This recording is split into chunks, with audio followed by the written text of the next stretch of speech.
Hey guys, it's Tiffany and it's Jess. Yeah, and today we just wanted to record an episode right after our divisional championships. We did pretty well. We placed third overall out of 5 teams, I believe. And we even won some medals. Yeah. Jess, you want to share your achievement? Sure, but it wasn't really my achievement because it was in a relay. Today I ran the open 800 and 4x8, and my amazing 4x8 relay team got first place, so I'm pretty pumped up. My team is definitely amazing, and yeah, it was overall a great day. And I heard Tiffany got a big PR. Oh yes, I think I dropped a few seconds, not too sure though, in the open 400. However, I also did the 4x4 relay. That went okay. We got last place, but that's okay. We had fun. And yeah. I could never run the 400. They are incredible athletes. Oh, thank you. I think you're also a very outstanding athlete as well. Oh my gosh. Definitely. If you were not on the 4x8 team, you wouldn't have done as well as you could have. So, big props to you. I think, so our season was 8 weeks, which is usually it's shorter because of COVID. So usually it's like maybe 12. Yeah. Sorry, there's a lot of background noise. Yeah, we're on the bus right now, and our teammates are jamming out. I don't blame them. I'm pretty pumped up myself. Yeah, I mean, glad to get divisionals over because it was such a stressor for me. Definitely, my heart was pounding, before the meet, and now it's like soothed and relieved, so it's nice. Yeah, but I definitely think I made a lot of improvement during this season because I dropped a lot of seconds in my 400, which I'm very proud of. I'm very motivated to keep dropping, and do the best that I can. Right, like when I think about our team, I think every single individual has improved by at least 1 second, and I say that with absolute certainty because everyone's just getting better every day, and that really goes to show that hard work does pay off. And personally, in winter season for me this year, it was not the best. There was Corona, and it was a shortened season. We had virtual meets, which was not fun at all. And actually, I'm proud to say that I was able to drop about 30 seconds off of my 800 time. It's just like a mental game, right? Being in person with other runners is such a motivator for me. I need that motivation. Yeah, can we talk about being in competition, how much it affects your performance? Like for me, if today I was put with, my opponents, they said their times were a lot faster than mine. So that definitely overwhelmed me a little bit before the race. But at the race, I placed second. So it was crazy. And the first place was another person on our team. So it was it's crazy, But yeah, that just shows competition, how much it can affect you in a good way and a bad way.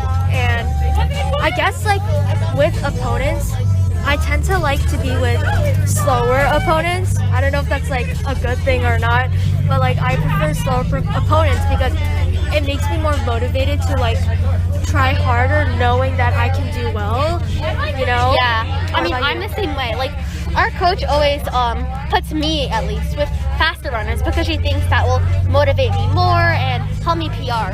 But like Tiffany, I'm the other way around, and I actually run faster with slower runners. Basically, we're just egocentric, so that's really the reason why we like running with slower opponents. There's really no other excuse. Yeah, and also the mind is such a powerful thing. When I'm running with people who are faster than me, it just shuts down all these negative thoughts because I know I can't catch them if they're faster than me.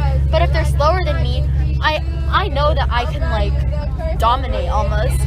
Yeah, I agree. In the 4x4 today, when I saw those girls pass me, I was there's no way I'm catching up. And I definitely feel I didn't push as much as I could have. So, it happens, your mind is very powerful and it can affect your body physically a lot as well. We were talking with some of our teammates, and they also prefer to be with slower people. So I don't think it's just us. Yeah. But I feel like a lot of coaches and mentors assume that it's better to be with faster people. And I think it's good to be around some faster people. But for me, it's like, even in practice when we're working out and doing repeats, like 400 repeats the other day, she put me with faster individuals. And it was just so brutal to get through that workout. And when I'm with people who are a little slower than me, it feels so good. I mean, it sounds wrong to say, but like, I'm just stating the facts, guys. Yeah, I also feel like if I go with slower people, I feel like I go even faster, you know? Like, I suddenly have an adrenaline rush, and I'm able to go a lot faster, you know? And if you're ahead, like, you don't want people to pass you, so it's like, Yeah, you just feeding keep pushing. into your speed. Yeah, it's feeding into your ego and your speed. Yeah, like today, my 800 team, they're extremely good, so they got me a huge lead. And I actually got a really good time, better than I did in the open 8 for my leg, because it was a combination of like the pressure of not letting them down and that lead that really like helped me push myself. Yeah, I agree. I mean, it's crazy that your brain can almost ruin your race and make you shut down and stop you, but it could also motivate you and encourage you and help you get these crazy times. Like, I always think about, please excuse me, I'm probably going to pronounce this name wrong, but Eliud Kipchoge, the guy who has the marathon world record. I just think about, the man ran 26.2 miles at a 4:34 pace. I could be wrong, but I think that's what it was. I just think about that, like that mental strength. The human body and mind can do incredible things. You just have to like put yourself on the right track. Yeah, definitely having a proper and healthy mindset is important in every aspect of your life. You know, not only in fitness and sports, but just in your career and in your personal life, you know, just super important. And I know, like, as a teenager, I often have struggles, you know, with my mental health. And sometimes I have a negative mindset. And, you know, I'm working on it every day, but I definitely am putting emphasis on how important it is to make sure you not only take care of your body, but also your mind. Right. I mean, like, I feel like we all have demons. Some people just hide it better than others. You don't know what's going on in other people's head. We all have our struggles. Everyone needs help one time or another. So if you're in that situation, do not be afraid to ask for help. I know it's hard, but people are there who would love to help you. And through the rift, we're here to support you too. Yeah, I mean, that's like one of our main objectives in creating content, is just to help, you know, not only teenagers, but just people in general, you know, like raise these issues and raise these concerns, you know, without people having to feel like afraid of, you know, like talking about it, because I know it's hard, but if we have more voices and we have people, you know, like us, that we just put ourselves out there, I definitely think one of our goals is to just help those people, you know, open up their voices to society. Yeah. I mean, the mind is extremely powerful, and with great power comes great responsibility. So you need to take care of yourself. Like, you have such a powerful mind, like compared to other animals. The human brain is amazing. It's what separates us from dogs, cats, monkeys, apes. That's what makes us human. So we need to take care of our brains just like we need to take care of our bodies. Also, on a less serious note, I hope you're enjoying the background music. We have some, you know, karaoke going on, just from, you know, our celebration for like basically almost the end of the season, like our last major meet. So yeah, just enjoy it, you know. Are you hungry? Huh? Are you hungry? Oh yeah, I am. I'm very. What are you gonna eat for dinner? What are you in the mood for? Okay. I don't know how to say this, but my mom bought eel. Ooh. Which is like marinated in sweet sauce. Sounds so good. Yeah, and basically what we're gonna do is we're gonna put it over rice and we're gonna eat eel. Yeah. I mean, I also have a question. Like, when was the last time you had cereal? Oh, I absolutely despise cereal. So I don't think I've had cereal since I was like 8. You might have just started an internet war. But anyways, Oh. how do you like cereal? I mean, why don't you like cereal? To me, it's just kind of bland and Even with milk? soggy, and I just don't care for it. Interesting. I think the biggest thing is the blandness and the texture. And also, like, in my opinion, like, the cereals that are probably good aren't that healthy. So, and my parents always bought, like, the unsweetened whole grain Cheerios that tasted absolutely terrible. So maybe I just haven't tried the right cereal. I don't know. I just like asked you because like I haven't had cereal in a long time because I just realized that I Yeah. haven't had cereal in 2 years. Wow. But I usually like Cheerios. I don't know if you had it. I like the Honey Nut Cheerios, like the hearty ones, you know, Right. like with the low cholesterol and all that. But I like those, and I occasionally like granola with milk. You know, have you tried that? I have not. However, personally, I just don't care for American breakfast foods or traditional American breakfast foods like muffins, eggs, toast. I absolutely do not like any of that. So for breakfast, I usually just eat leftovers, or I eat like a sandwich or like tofu and rice. I'm sorry, guys, but like I don't know why. No, I agree. Like, there's a reason why I haven't had cereal in like 2 years. It's because I've also recently just been eating Asian cuisine. You know, like rice, like you said, tofu. Oh, actually, one of my favorite breakfast foods is congee.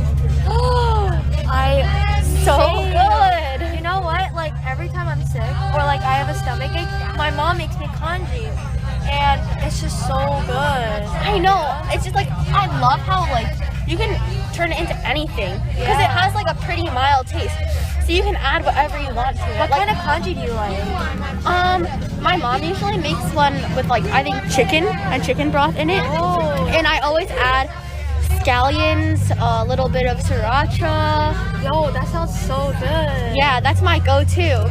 Yeah, usually when I have congee, I either have like rice or oatmeal congee, and we have like in our household, we have like little Chinese little like dishes, side dishes. I don't know, like you get what I'm saying?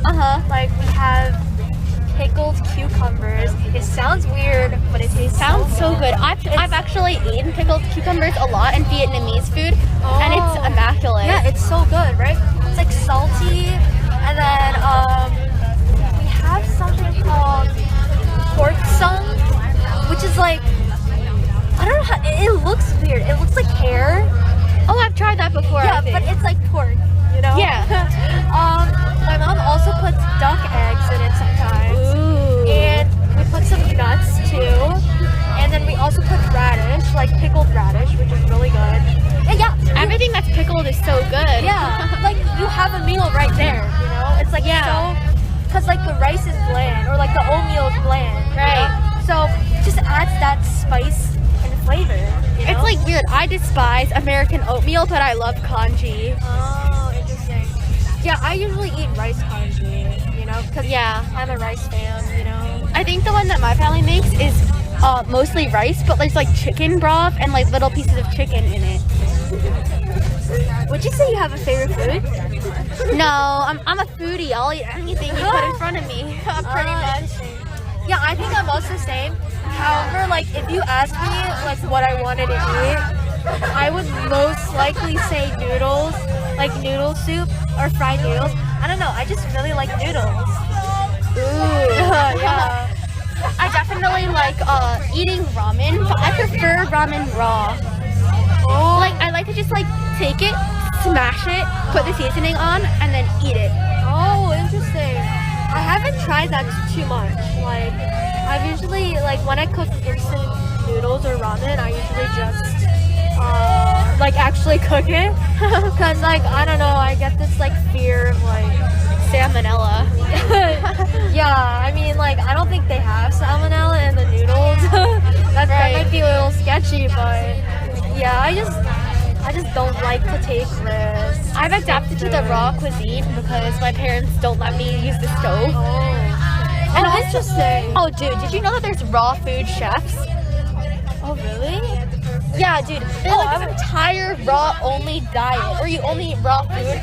I do not know how they survive. Oh, interesting. I assume they probably have to be vegan too, because you can't consume like meat or certain dairy raw. It could also be like sushi, because some sushi is raw. Right. And you also have sashimi, which is like only raw fish. True. So that might be one of those chefs that you're talking about. Yeah. Yeah. All right, guys, we've reached our school. Yeah. We Pretty kind of, eventful bus ride. yeah. Sorry for the background noise if you can't hear us, but we tried our best. Yep. Make sure you guys hear us. Oh, but yeah, we had a pretty fruitful conversation. We went from running to mental health to food. So, yeah, it's pretty random, but we hope you guys enjoyed this episode, and hopefully we'll see you in the next one. Bye, guys. Remember to stay positive. Yep. And check out our Instagram. Follow us. Through the Riff Podcast. We give weekly updates on our episodes, so yeah, be sure to check that out. And also check out our blog that we'll be linking soon. We're so excited about it. And yeah, we're excited that we're gonna launch our podcast and see where it goes. So yeah, thanks for sticking with us, and we'll see you in the next one. See you guys. Bye. Eel gives you that energy and that protein. So, you know, after a hard working day at competition, it'd be nice to eat something with a lot of energy. Yeah. Eel's supposed to be so good for you. Yeah. I'm trying to think of like, it's because it's a Japanese dish. I think it's unagi. Please don't come for me. But like, if I said it right, then yay. So yeah. It sounded right. What about you? What are you eating? I'm definitely starving too, and I'm kind of in the mood for some bison. Bison, I mean, not a lot of people eat it, but it's actually my favorite meat because it tastes so good, in my opinion. It tastes like very similar to beef, but it's much, much healthier. So I eat a lot of bison. Is it like more lean? Do you know? Yeah, it's lean. I might get my mom to grill some, maybe have it with some rice, a tortilla. I eat pretty strange foods. Maybe I'll throw some cheese on there. Sounds so delicious.